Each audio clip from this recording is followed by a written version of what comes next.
we didn't even make enough money for the budgetnista to cover our expenses because we have to use emergency, you know? So it's like 5 months of our money was from money saved, not from money earned. Wow. And I just was like, I don't know if we're going to make it. Creating a life that is authentic, bold, and purposeful takes audacity and truth-telling. It takes disruption. That is what it means to be a professional troublemaker. Professional Troublemaker is a best-selling book, this podcast, and frankly, a life habit. And I'm your host, Luvvie Ajayi Jones. I'm here to bring you perspectives, deep dives, and conversations about culture, business, life, and leadership. And welcome to Season 5, which I'm really excited about. This season is dedicated to the glory and grit of entrepreneurship. 2023 was my toughest year as a business owner, and there was a point where I was 3 months away from being bankrupt. So let's talk about it. Let's get really real about running your own business, the good, the bad, and the ugly. Because while people love to glorify entrepreneurship, they often leave out the tough lessons, the failures, and the pivots that have had to happen. My hope after this series of episodes is that you feel more informed about what it truly takes to run a purpose-driven business. You feel less alone about all the times you messed up, and you walk away knowing what to avoid so you don't make some of the same mistakes I've made. Let's get into it. Hey, y'all. Welcome back to another episode of Professional Troublemaker. In this season, we've talked about the crumbling, how I've hired and fired members of my team, my collaboration with an HR consultant, a.k.a. my team gardener, Sally Thornton, and basically everything that transpired in 2023. And I still owe you the rebuild episode. And I will tell you, the reason why you haven't gotten the rebuild episode yet is I'm struggling with writing that script. I'm struggling with working on that piece because I really feel like I am still in the very messy middle. Like I am still in the middle of it.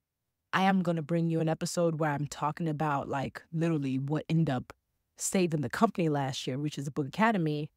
But I want to make it comprehensive, a little bit more comprehensive. So anyway, that's going to be in the next couple of weeks. But today, I really wanted to talk to somebody who is not just a good friend of mine, but she is a brilliant business mind. And even beyond that, she's somebody who I look at as a coworker, a colleague, and she's the person who I will call if I need to make a big decision with my business because she will assure me or point me the right direction.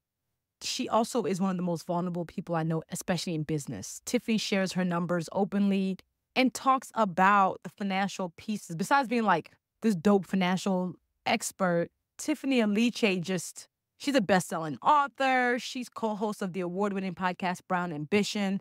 And she's just an overall leading voice of financial education. But most importantly, though, she also had a really, really tough 2023. Like, whenever her and I chat, we'll catch up.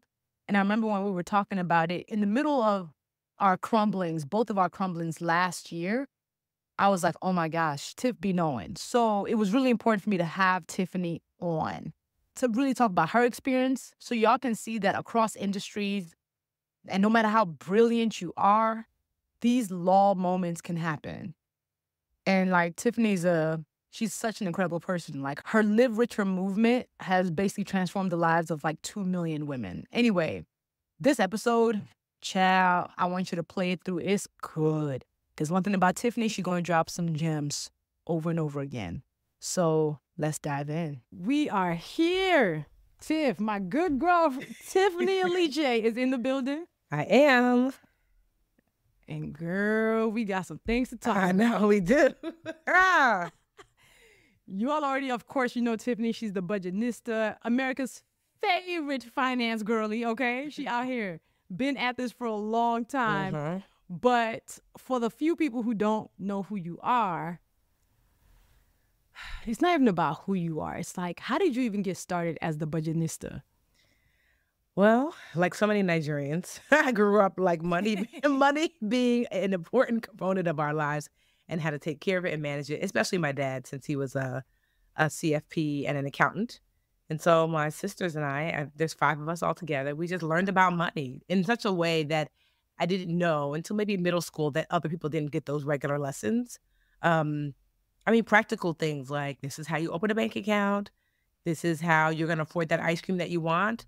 You know, this is how at the back in the day, we used to have passbooks and this is how you balance a checkbook. And so those practical things. And my mom was like the master, like so many, African women, was like the master of negotiating.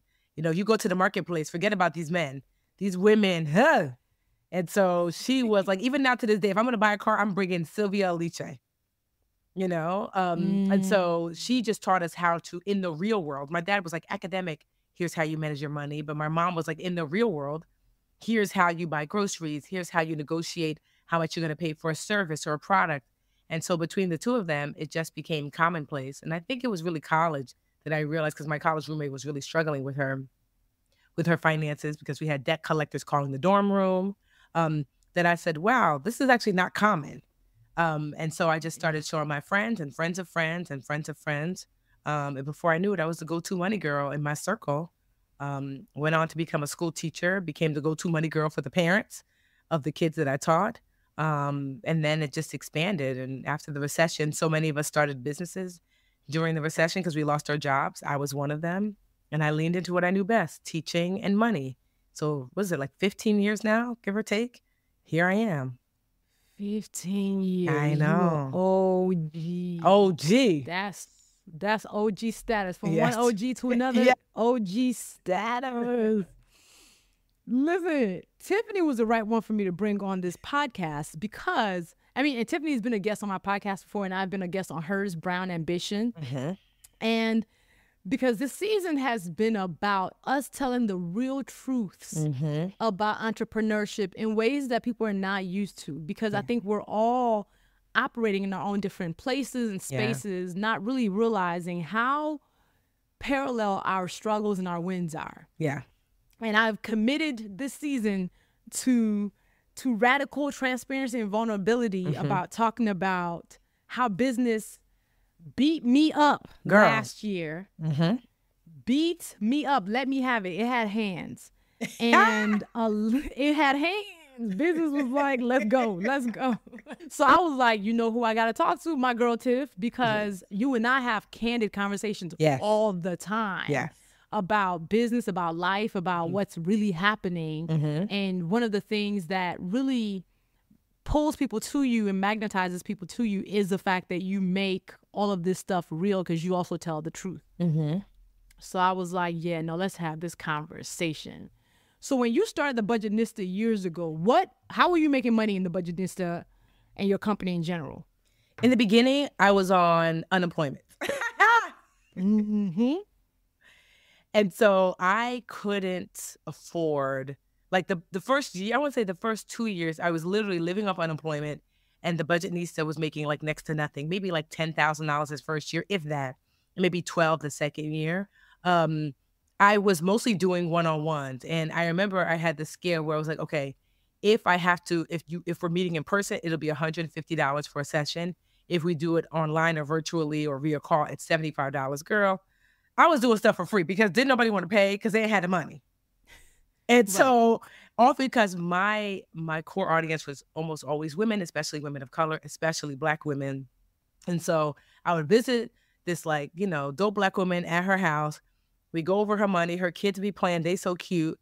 And then the math wasn't math. I'm looking at her, she looking at me. She's tearing up, I'm tearing up because we both realized, girl, ain't no money here. How you feeding these babies?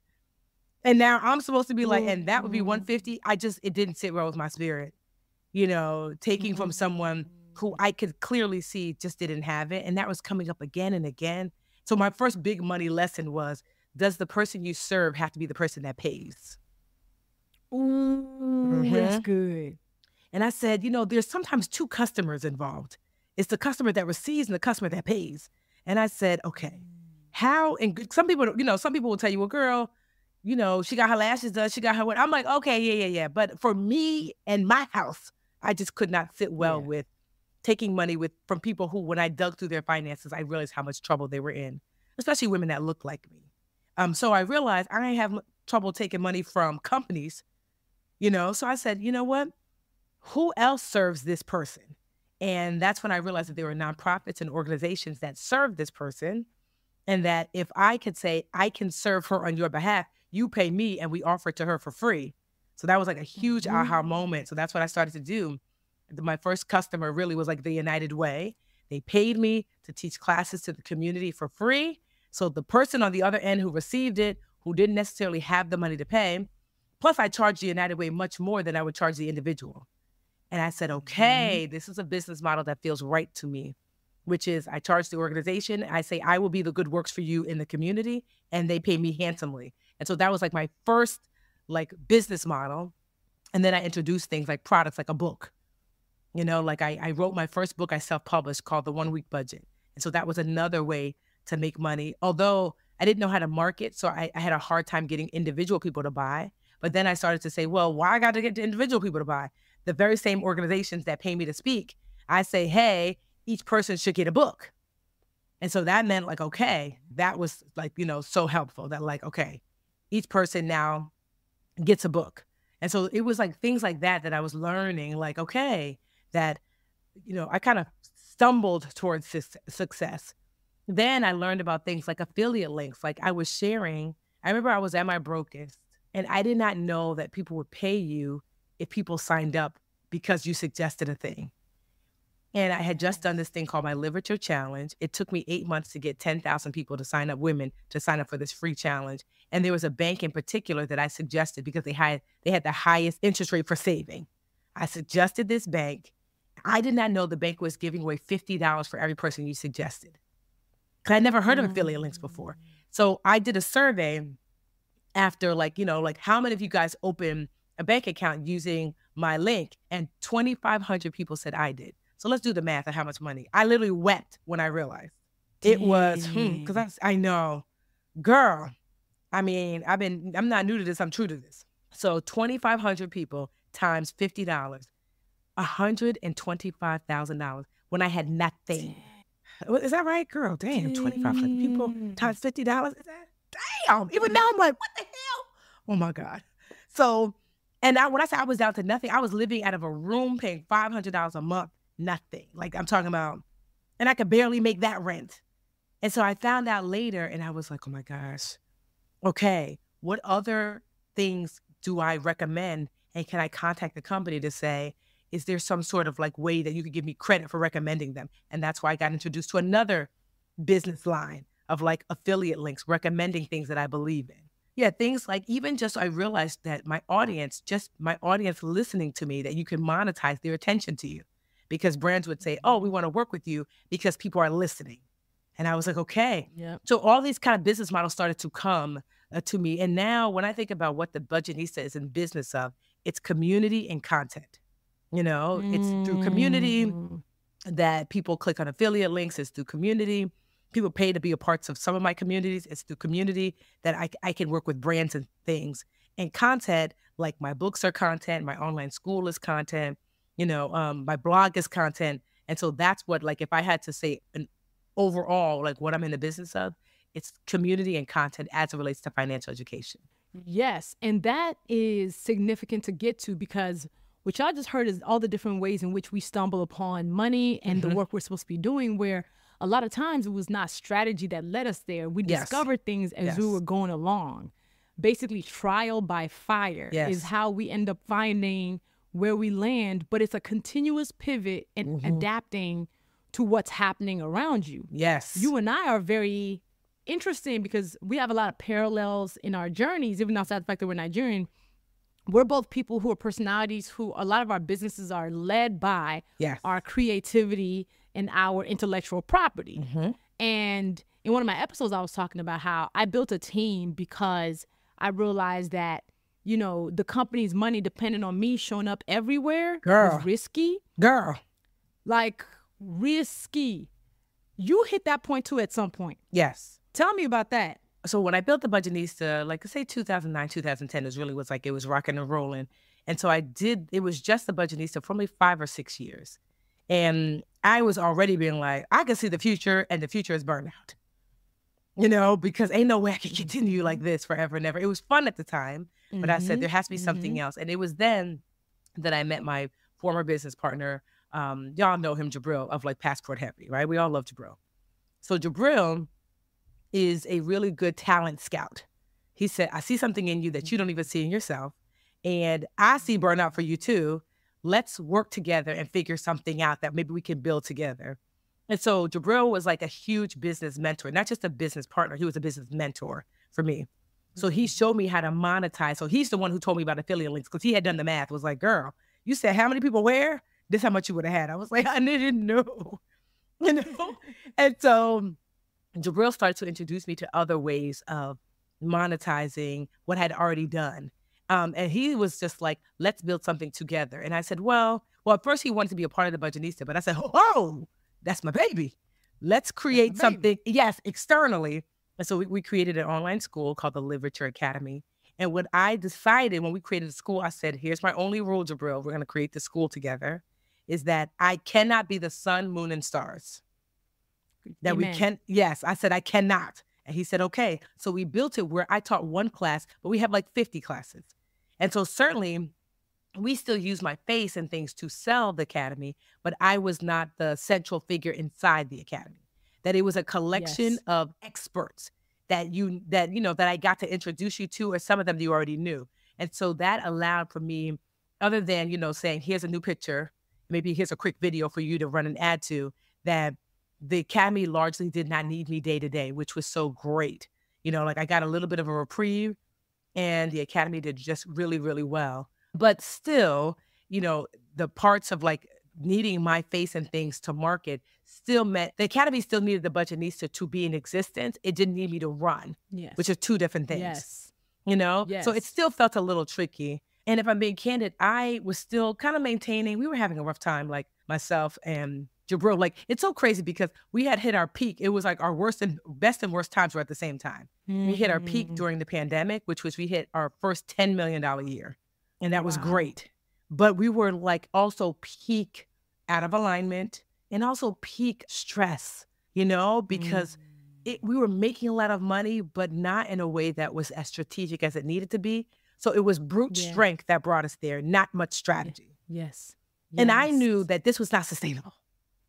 And I was like, I am at max capacity. I'm about to explode and implode at the same time. The team is at capacity. And we hired a business coach that helped us, somewhat kind of align. But it just basically what I knew to be true is what I didn't want to say, which is I probably have to tear down to rebuild. But that sounds scary. How do you tear down a $10 million a year business? But I knew it needed to be rebuilt differently. But I didn't want to say, because I was like, no one's going to go for that, girl. We can make all this money. And what happened for me was that my husband, Jarrell, passed away suddenly, just literally here on Monday, gone on Thursday. And it recentered everything about what was important. And I did exactly that. I said, well, I'm tearing it down. So I bought Jabril out, and it was the best thing for both of us. I mean, we both agree now. At the time, it's a little like, I guess, girl. But now, that's the homie. We were just texting the other day. But he's doing well, slaying. And I brought Jabril out, and it allowed me to get a space to tear down, to rebuild. Unfortunately, I tore down right around 2023 when everybody was, I think the last time. We gonna get into that because 2023 was a global shit show for business. So I had these really great times, but it was just, the thing about business is that I think people think doing well in business, doing well in life, and that's not true. Correct. And so it just was such an eye-opener that was like, wow, these are our best business years, but it was the worst years for me emotionally, health-wise, everything. Yeah. I was overworked and overwhelmed. I got myself a therapist, a coach, all the things I could think of to try to figure out, how do I get past this? And ultimately, the underlying issue was I was not setting boundaries. I was not setting boundaries in personal life or professional life. And like when Jarrell passed away, it made everything clear because literally nothing else mattered. And everyone could see it was a different Tiffany. Like, I was with the shits. I was like, everybody could go. At the end of the day gonna end. I was like, everybody can go. At the end of the day. No, because when you lose somebody you love suddenly, the tunnel vision of what the hell was I worried about before? Like, and a lot of people who are listening to this are thinking about business, are thinking about like what they want. They are in the stressed moment. Somebody's listening to this right now who's the most stressed they've ever been. And a few episodes ago, I talked about when I was most stressed I was ever been, where I didn't get out of bed for a week because business had worn me out and burnout was real. When Jarrell passed, what did you even do after everybody else had disappeared after the funeral? Like, how did you say, okay, here's how I need to be moving different now? I just said, first of all, I said, all this can literally go to hell in a handbasket. And I left and I went to Bali for 3 months. I said, I buried him and I was like, I'm out. And so I remember the only thing I said, so at the time, Jabril was still here, thankfully, because I did need him here at that time. And then I had a manager on our team who I promoted to CEO. It was like, girl, you CEO now or not. It's up to you. I don't even care. And honestly, the Budgetnista, I just left flailing in the wind. I said, quite honestly, I did not care. I could have came back to nothing. I said, I don't care. Girl, I don't even want to be here, let alone worry about these businesses. So I left everything. And I went to Bali for 3 months with, I was like, no contact. I don't care if the worst happens in the business, do not contact me. Of course, my family and friends, they check in, whatever. And that's when I really started like deep trauma therapy with Dr. Green, Black therapist. She's amazing. And so she's the only person I spoke to really regularly. But I want to talk about no social media, no email, no nothing other than like some books that I would read, some music I would listen to, and the waves and the wind at Bali. That's it. And I thought that I went to Bali to take care of myself. But the Balinese is a very unique culture. It's one of the friendliest people that you'll ever meet. So, and also too, just some of the most giving and kind people. So for context, I went to Bali during a perfect storm time. We basically were deep in pandemic for like a year and a half. They stayed 2 full years in a deep pandemic mode, meaning I only could go to Bali. I had to go on a business visa because I had a business. Nobody was there. Normally, Bali is overrun with tourists. There was no tourists. Yeah. I would say 99% of the restaurants I ate at, I was the only one. The chef would come and eat with me and be like, what you want? Go ahead, have that. Like every tourist attraction that normally is 3 or 4 hours wait, 0 people. And so it was this amazing time where I got to see the beauty of Bali without the busyness of Bali. So that was one. And the Balinese are known for their extended kindness. So these are people who have been struggling financially because tourism is their thing. And so I remember distinctly, I had a woman that would come and take my clothes and wash them. And it was maybe like $5 a week. And I would give her 10 and she would always give me back 5. And I'd be like, no, the rest of the 5 is yours. She's like, no, but it costs 5. If it was 10, I would take 10. And I was like, no, but girl, I'm giving you it's okay. I'm giving you 5. She's like, She refused. And it took me a while to realize, I wasn't brought to Bali to take care of myself. I was brought to Bali to learn how to let people take care of me. Ooh. Because I never let people take care of me. I'm always the caretaker. I got it. I'll pay for it. I'll look after every business, personal, in every area of my life. And Jarrell was one of the only people that actually I let in to take care of me. And he was gone. So I was really like, it's just me against the world. And like, God was like, actually, no, you are here to learn because the Balinese will force care on you. I will take you there. I am going to bring you girl, you're going to eat this food. Like, I know we don't have no other, patrons, but I'm bringing you extra food. And no, I won't take any extra money. I'm washing your clothes and I will not take any extra money. And so I was like, oh, that's why I'm here. And because I realized when I went back home, there were people who I needed their help, but I was not going to receive it the way I was. So I had to go to Bali to be transformed, to come back, to be able to receive the help that I needed to see myself. Yes. It arranged, I came home and my family and friends were allowed to look after me. And I still didn't come back to business. So I was gone from the business for like 6 to 8 months. I mean, I'm talking about nothing. Like whatever y'all doing, I don't care. I don't know. That's not my business. I came back like month 6.5, 7, maybe even 8. And I was kind of just like in the background, just like, I guess. I was so apathetic. It took me like 2 years to really get back in the groove. So then I was like, after a year, I was here, but not really. I thought I was here. But now I look back and I was like, girl, you were gone.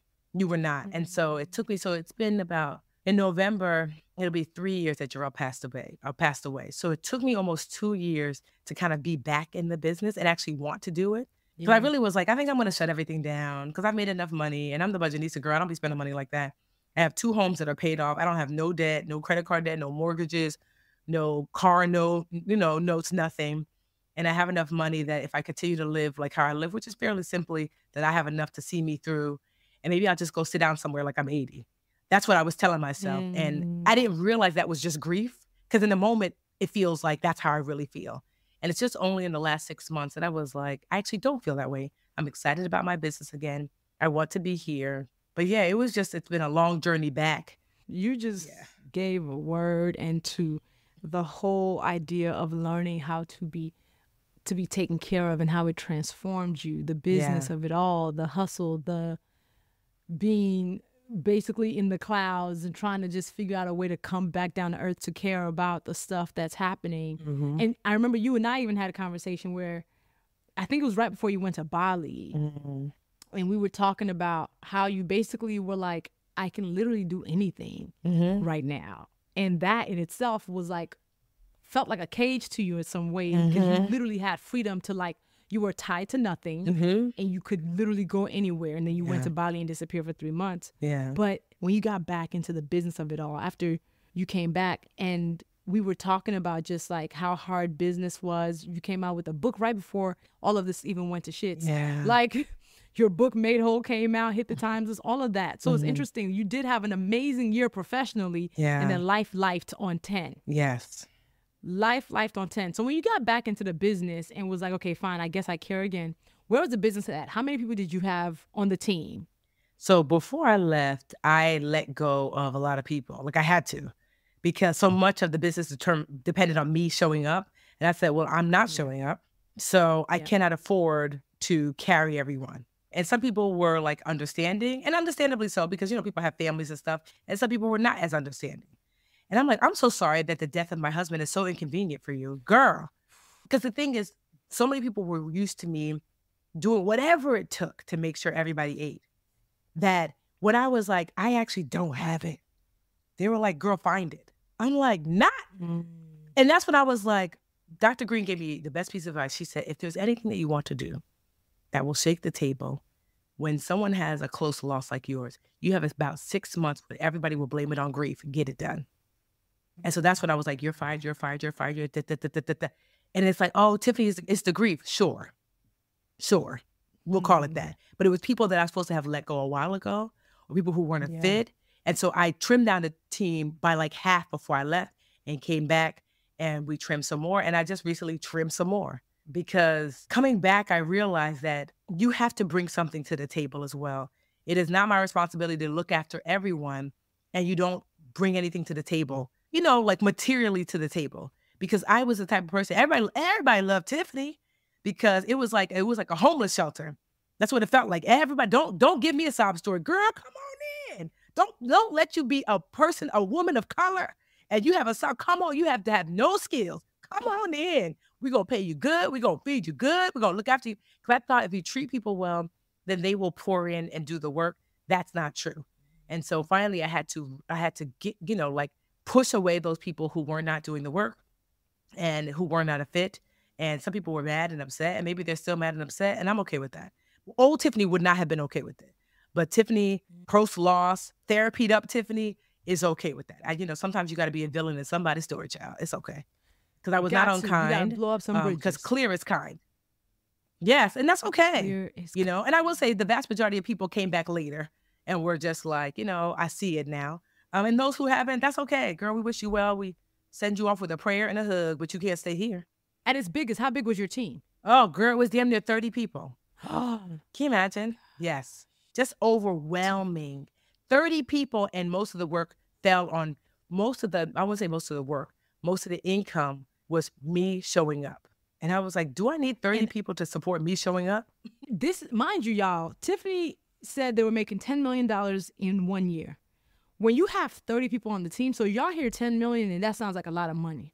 When you have 30 people on a team, you're not seeing 10 million or nothing close. No. I would say my take home during that time was probably like 2.5 million my take home, which is a lot of money. But relative to all that we're making, I could have made maybe 3 or 4 had I just pared down the team and said, do we need all these people to make 10? Probably not. So then when you fired everybody and you came back, you were down to what, 15? Yeah, maybe 15, give or take. And then slowly we started to just trim and trim. And like I said, I just made a trim just a month ago. We made our like a trim that was much needed. Yeah, it was hard when I came back because I had created an environment of entitlement. Ooh. It was not the team's fault. It was my fault.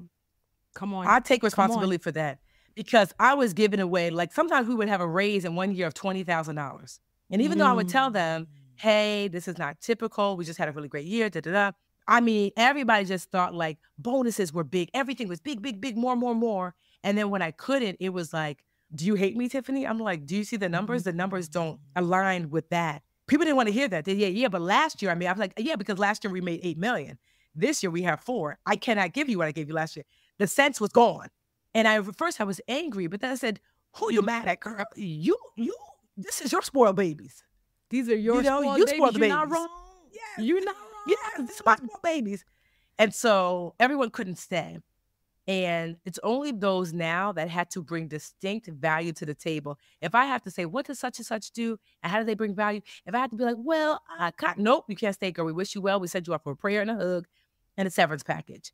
Yeah, that was a hard lesson to learn. But it was, like I said, boundaries. I learned boundaries. And I also learned that, like, I remember Dr. Green told me, because I was like, well, I can't let her go because she was here and she helped me do this. And Dr. Green said, okay. Fair enough. So how many years of your life do you owe her? Let's map it out. How many years? I was like, Dr. Green, don't do that. She said, no, girl, because you said that you got to have her. So how many, 2 years, Tiffany? 10? How many years do you owe this person that you paid well, handsomely? How many additional years do you owe? I was like, I don't owe her no years. She said, okay. Did these people work for free? I said, no.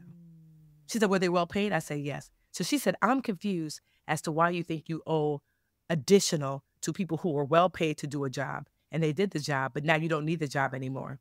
It sounds like to me, you gave them severance, you gave them notice, you let them know kindly. What else do you owe? You owe them years? Then let's lay it out. And so I think about that all the time, that like, I owe kindness, I owe fairness, but I do not owe you years of my life. No, you don't. And that's a word. And back to this spoiled thing. Oh, girl, let me tell you, when I was firing my team, because I wanted to talk about 2023, where I basically fired everybody, I realized I had created the environment that enabled incompetence or enabled mistakes, because they would make mistakes, there would be no consequences. So I was like, wait a minute, that's my bad. That's my bad. And the entitlement that we feel in terms of to other people's well-being that we don't feel to ourselves is actually fascinating. The ways in which we're protective of other people's minds and time, but we won't protect ours, is fascinating. Yeah. So I'm so glad your therapist was like, about that. So let's talk about 2023. What happened with you in 2023? What happened with the business? Because I know you went through it also. So 2023, usually January is a strong, because January is like the Super Bowl for personal finance. Everybody wants to get their body right and their money right. And we had a slow January. I said, hold up. And then Q1, I said, that's all right. Sometimes Q1's a little slow. Like brands weren't reaching out. People weren't signing up for the academy. I wasn't getting speaking engagements. And I said, okay, that's all right.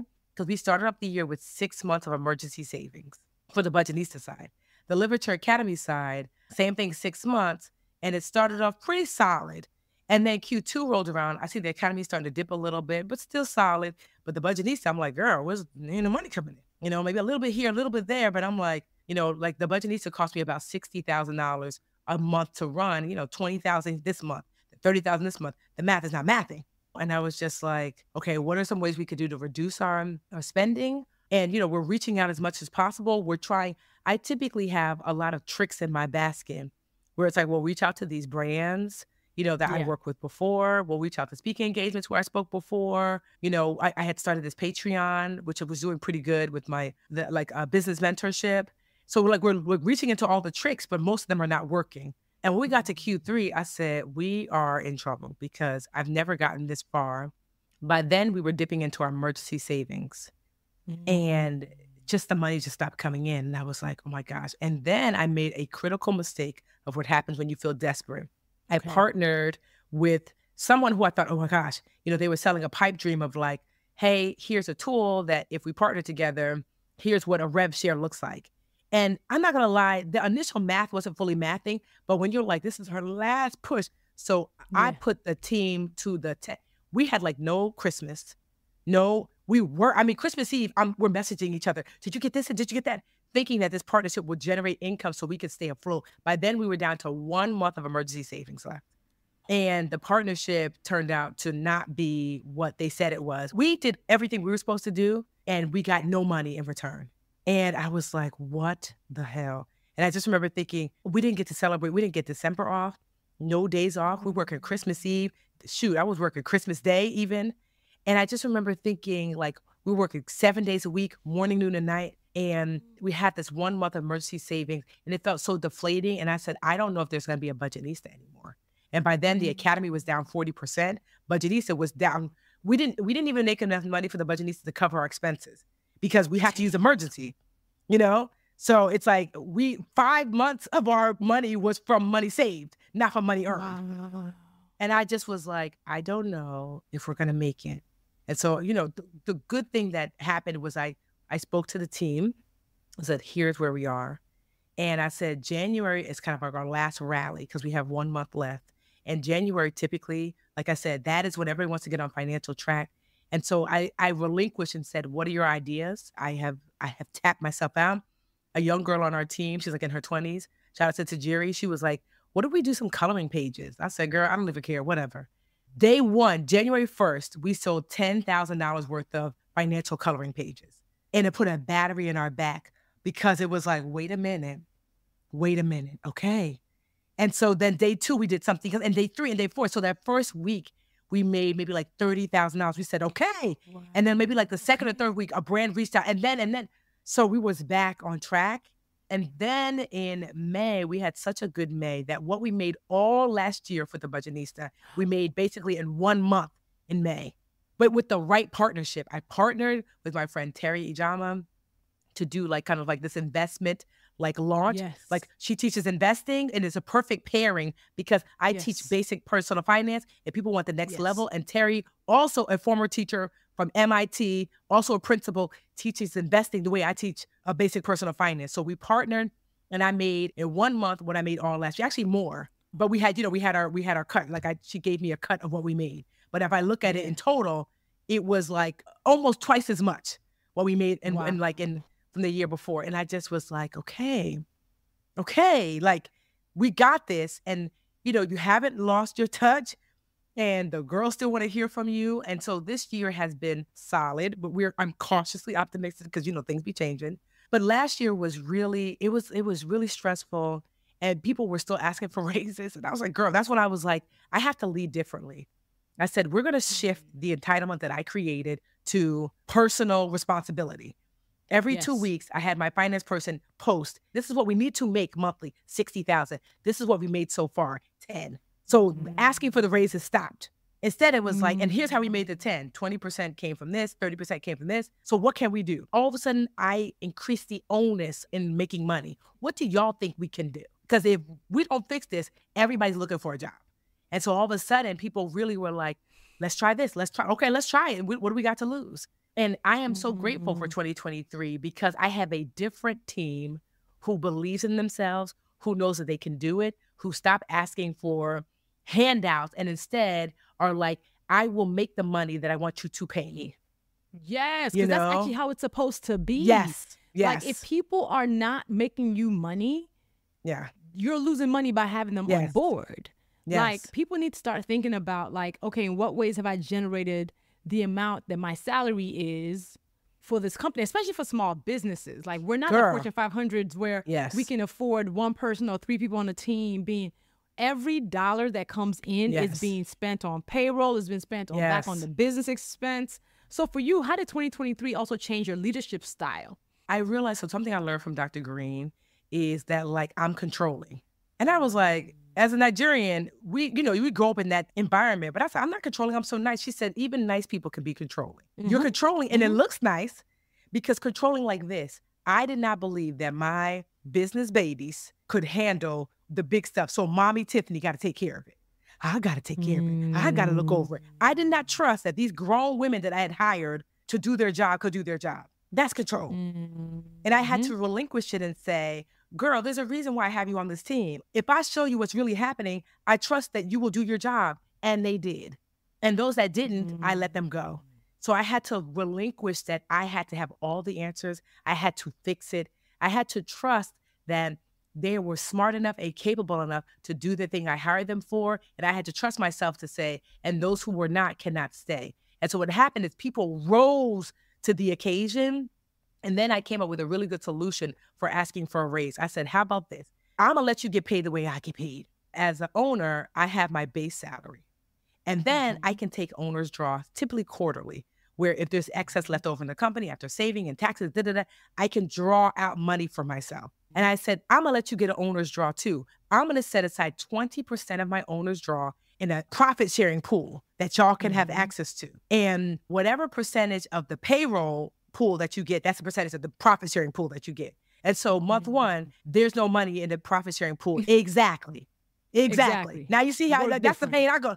Yeah, they're like, oh. So it's like, if you want to make extra money, the business got to make extra money because I don't get paid extra unless there's excess. So you can only get paid from the excess.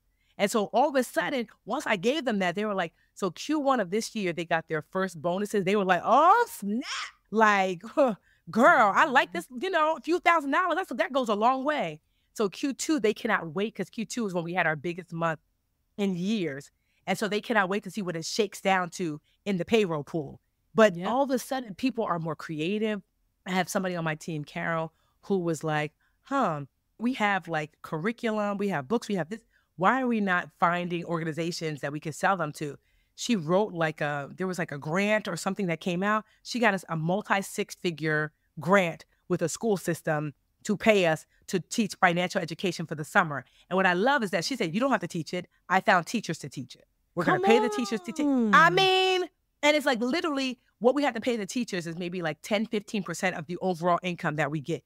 But you see what happens when people are like, girl, that I get money on the back end. That's not just the front end. It makes them clever. It makes them quick.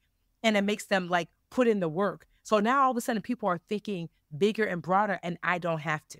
And so it was one of the best leadership decisions that I made was to pull back the curtain and say, here's what's really happening and allow you to navigate the way, because I want all leaders, allow you to navigate the way I navigate. And so it's been amazing to watch. I mean, the team now is amazing. I can take time off and away, which I've been doing. I don't post as much on social, but I've been traveling, child, in the last year. Like I just got back like a few weeks ago from South Africa, Zimbabwe, Botswana, and Zambia. I was gone for like 2.5 weeks. And before that, I was in Puerto Rico. And before that, did I go to Europe with Alyssa? Me and my stepdaughter, we went to Paris, London, and the Amalfi Coast. I had been outside. And when I'm outside, I'm like, don't hit my line. And they haven't. And even now, that same person that got us a 6-figure contract, she said, there's another contract that I feel really convicted that we're going to get. And it's a multi-million-dollar one. This would change our business. But it's only because I finally said, I'm going to relinquish the control, which oftentimes they call founder syndrome. And I'm going to trust the team that I hired to do the thing that they're good at. And if they can't do it, I'm going to let them go sooner rather than later. Girl, you are speaking the burdens of a lot of founders. I am on the other side of a year where the trust that I gave, when I tell you like it cost me so much money, but I'm still paying. So I'm in real time relearning what it looks like to give trust, right? Knowing that in the moments, just recent memory, some of the trust I'd given cost me tens of thousands of dollars. What would you say is a good starting point to start kind of exercising that, which I think I'm trying, but like to exercising that trust? Well, one of the mistakes that I know that I was making is in the hiring. Like right now, I'm looking for an executive admin because my last couple executive admins have not worked out. And I said, girl, my sister teased me. She said, girl, you the problem. You've had 5 executive admins in 5 years. I said, am I the problem? I am. And here's how I'm the problem. It's not that I'm unkind, because honestly, every executive admin I've had to let go always said, this is the best place I've ever worked. Tiffany, you're so kind. This is so great. Yada, yada, yada. But in the hiring, I'm hiring off of vibes. I'm like, oh, girl, I like her. She is so nice. Girl, that's time to do the work. I'm like, you don't know how to book a flight? You don't know how to... Girl, vibes don't know how to book flights. Vibes don't know how to make sure that your car is there. Vibes don't know. And so it took me a while to realize, the people are like, oh, I know a friend. I don't want no friends. I found a recruiting agency that is giving me resumes for people who I do not know. And I want to know, do you know how to book flights? Do you know how to do that? Ain't no vibes over here. So I realized that a lot of the mistrust is because I like this person and then I hope they knew how to do the work. Now it's the opposite. I'm like, no, I want to ensure you know how to do the work, and we will work on creating like a working relationship where we like each other. You know, like that's important to me because, like, especially with your admin, you have to talk to them regularly, but that's secondary. All the time. You know, that's secondary. And so that's one. And another thing that I'm learning to rebuild trust is to trust myself to know when someone cannot stay. Sometimes you know a thing, but you don't have the proof. And Dr. Green is teaching me you can physically, spiritually, emotionally know a thing, and you're still waiting for like that thing. Girl, she's like, I hope you gotta wait on that. You ain't gotta wait on that, girl. You gotta wait on that. You can know and be like, proof will come later. I know. And so that's what I do. I would wait out 6 months to a year till all the proof shook out. But by then I done lost money, lost faith, lost. And so trust in myself to know this is a good fit. This is not a good fit. She knows what she's doing. She doesn't know what she's doing. That is one of the ways too. And also too is that you trust someone when you give them a thing and they do the thing that they're supposed to do, you know? And so as people do that more and more, it's depositing into a bank. And even if they slip up, it's a minor withdrawal versus the many deposits. And when someone is withdrawing more than they're depositing, I'm learning to let them go sooner rather than later. Because I will keep somebody for an additional 6 months, year, like, you sure? You sure? Until finally I'm at my wit's end and overwhelmed and overworked. And I'm like, no. And so like that is another way I'm kind of building retrust is by, I know who to trust on my team. I know, you know, the people who showed up constantly time and time again. Plus two, if I'm going to give away 20% of my owner's draw, I don't want to give it away to people who ain't working, you know? And the people who are working, they're like, girl, we don't want to share the bonus pool with the people who ain't working. So they are starting to check each other like, nah, girl. So these are just really, it's really hard because there are some things sometimes you don't know. Like for my business now, we created this anonymous feedback box because sometimes people will show you their best foot, but they're not as great with internally with each other. And I'm like, not that I want a tattletale box because it's not always that you have to say, Maria ain't doing me good. No, sometimes it's like, I'm concerned about the way this situation is being handled. You know, you don't have to point people out, but I wanted an opportunity for people who don't feel comfortable sliding my DMs, don't feel comfortable jumping on a call to have a place where they can say the thing. So we have this anonymous feedback box where they can do that now. And so I can look at it every 2 weeks and say, okay, there's an issue that's happening. And for some reason, the team doesn't feel comfortable coming to me with. So that's another way that I'm building trust with the team, with me, is letting them know I care. I want to know, and I want to actually do something about it. Because this year, one of the big changes I did last year was I decided that I was going to blend my two companies, the Literature Academy and the Budgetnista. Externally, y'all are like, it's not the same? Exactly. To you. But for me, internally, I was trying to like do both. I had a CEO of the Literature Academy, but we know the Academy was really struggling. I was the CEO of the Budgetnista.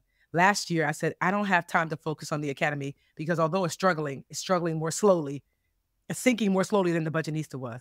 Now that the Budgetnista is on its feet, I looked at the Academy and said, I think that in order for it to turn around, it needs leadership that has been there, done that.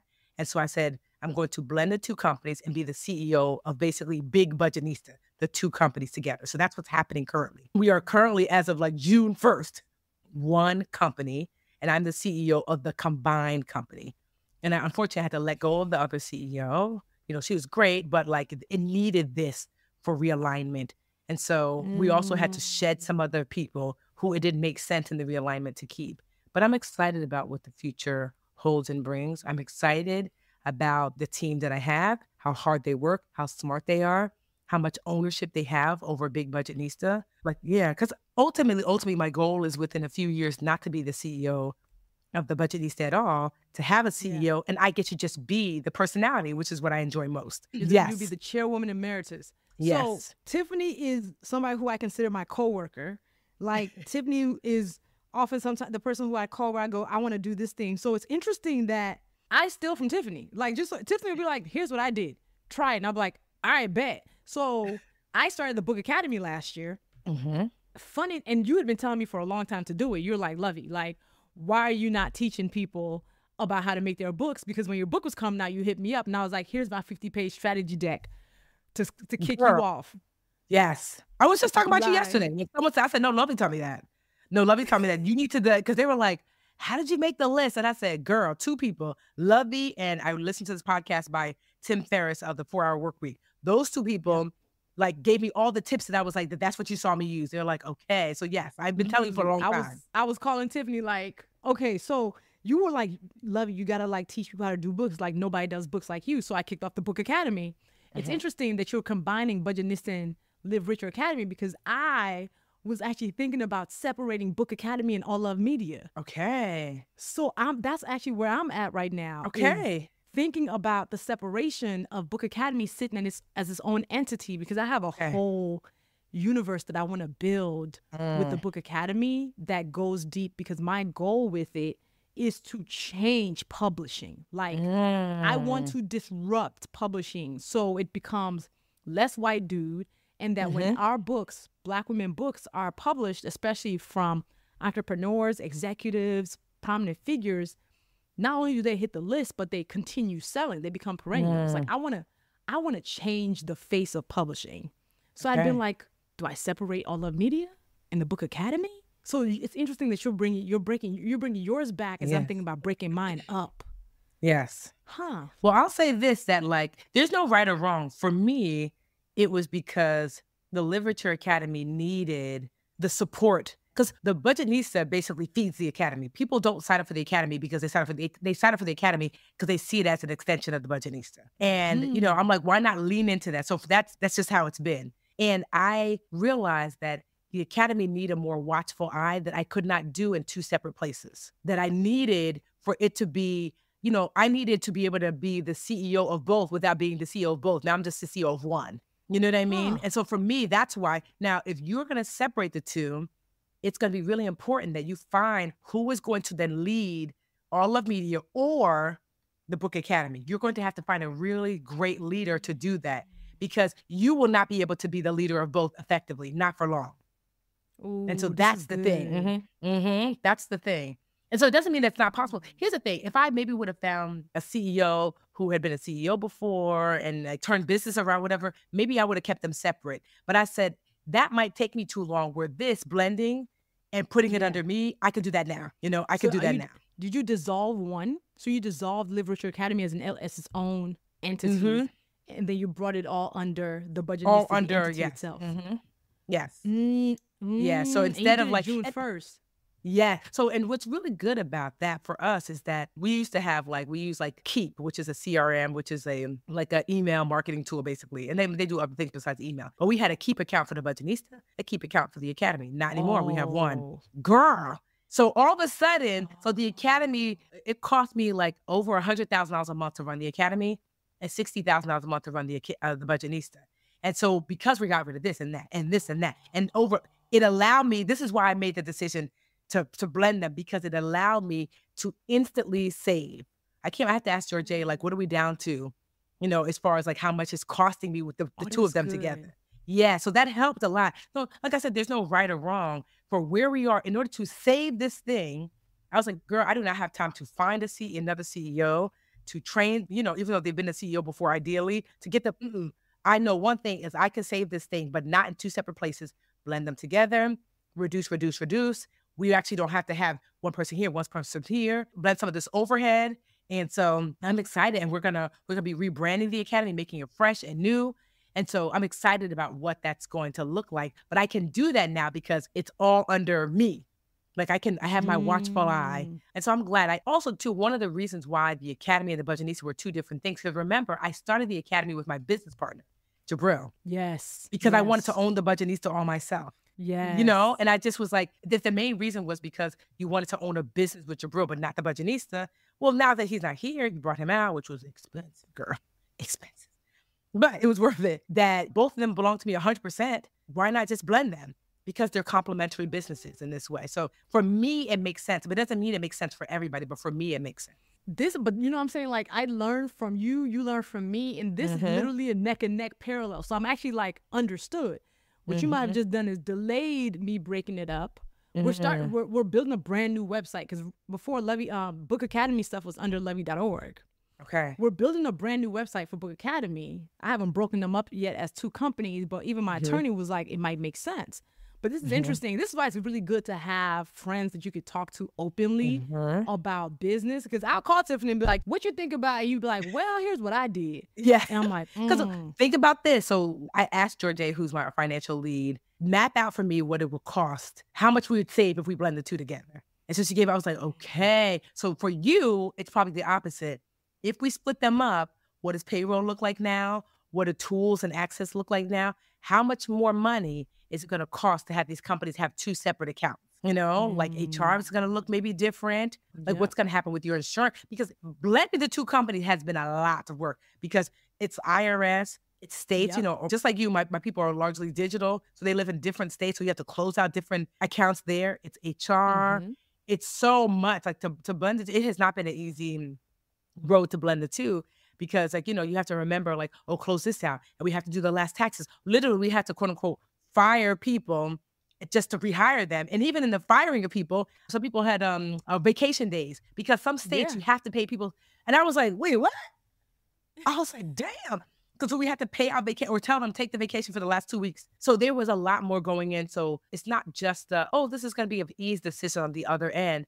Ask yourself what components look like in making that decision because there is time, cost, who is going to do all of them, the pulling apart. It's not easy one way or the other. Just making sure that you're walking in with both eyes open.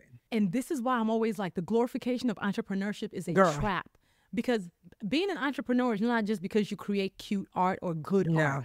The logistical, operational, strategic thinking that needs to go into not just building, but sustaining an important business. The fact that whether you're creative or not, you need to learn financial reports and how to read them. The fact that you got to ask an attorney a question before you make a business decision because it has all these different implications. It's all the reasons why I'm like, there's a lot of reasons why most people are not set up for entrepreneurship. It's not for everybody. I'm really grateful that I have a friend, Sandy, who is in HR. Because I'm just like, oh, no. Sandy's like, girl, she gave us a checklist of what we had to do to be compliant in order to... I was like, wait, we had to do... She said, yes, because if you don't do this, you're going to be fined here, fined here, fined here. I was like, oh my gosh. And so like one of the best pieces of advice that Sandy gave me once your company's, I'm trying to look how, so have you ever heard of a PEO? Yeah, a PEO.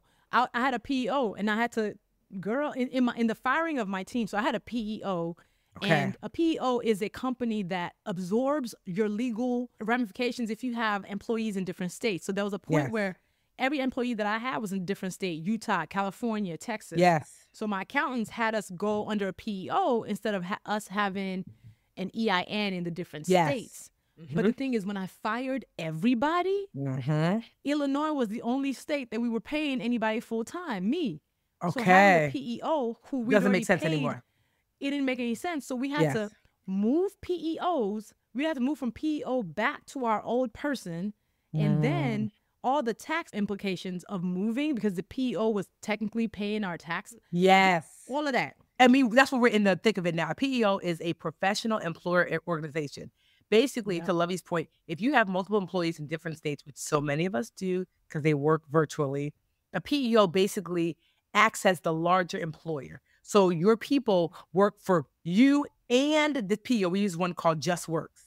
And so Just Works. Just Works? Yes. Just Works gets to be you out. So it Just Works pays your taxes, helps with HR. So it's really great if you have multiple employees in other places.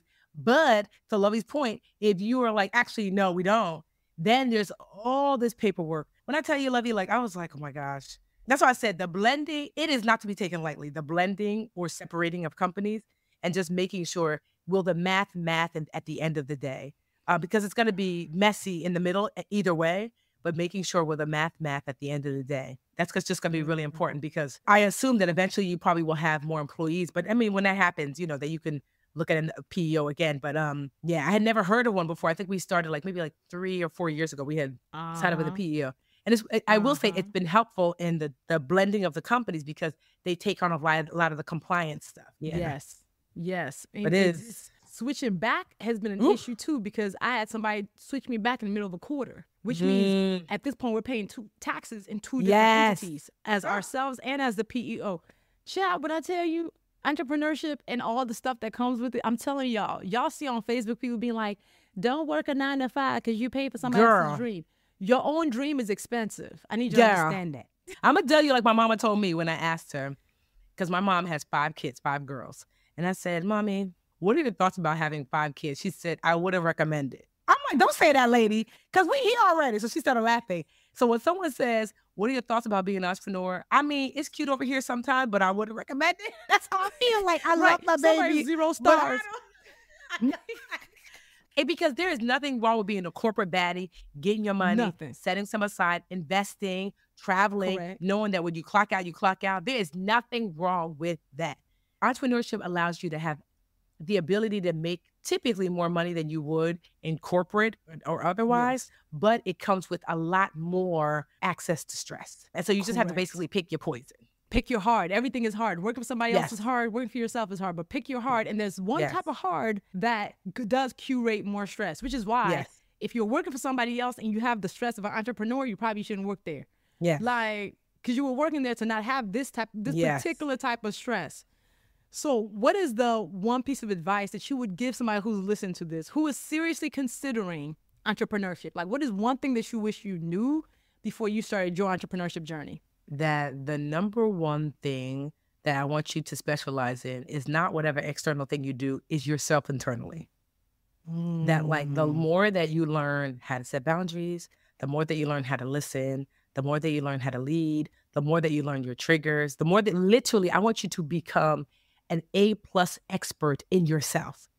That when you do that, it all radiates outward because you don't let people talk to you any kind of way. You make decisions from a healthier place. You learn how to have secure attachment. All of that comes internally. One of my digital mentors, he talks about one of his mentors told him that he was like 20-something years old. He said, I think that you should work hard to try to become a millionaire. He's like, really, a millionaire? Why? He said, not for the money, but for the man it will make you. Because that internal learning and growing and reaching and failure and growth and all of that comes when you are stretching out towards something. And so like, I love that. So I want you to become the kind of person that can have whatever success that you're wanting. And it's only when I've gotten better that everything else has gotten better. When I set boundaries, business is better. When I learn how to be more clear, business is better. When I learn how to take time for myself, business is better. Literally, the better I become internally as a person, everything else raises. And so if there's one piece of advice I could give you is to do that work, therapy, coaching, reading, podcasts, rest, relaxation, whatever, exercise. I walk almost an hour every single day. Whatever that looks like, put the emphasis in the work on making yourself better and everything will raise as a result. Ooh, that's such a cheat code because we had Dr. Joy on a few episodes ago. Because I was like, let's talk about the mental load and why it's necessary for us to know who we are. So that is spot on. And I am so glad you said that because I think it's missing. People are constantly thinking about strategy. And I'm like, oftentimes it starts with us. Yes. About the things that we understand about ourselves, the triggers that we have, the ways in which we overplease, even as leaders, and we don't fire people early enough. It is all a game. Our ability to ask for help knowing we deserve it, knowing we can receive it, okay? Like all of these are highly tied together and yeah, this is spot on. And Tiff, I am so thankful for you in my life. Like you have been such an amazing friend, co-worker, collaborator, and listen, the blessing is real. The blessing is real. And I am so grateful for you. You have no idea. Like a good friend doesn't just pour into your mind, they pour into your pocket too. A good entrepreneur friend, and Luvvie has time and time again be like, girl, it's a bag. You want it? I'm like, I do. And she will create a space for all of us to, once she gets in the room, Luvvie is never in the room by herself long because she's going to drag somebody in that room to make sure the coin is coining. And so we are grateful for that. The knowledge, the coin, the access. And so, you know, you have been a pioneer and a leader. And so many of us are like, you know, just watching to see what you do, how you do. And I listened to the podcast where you talked about almost going bankrupt.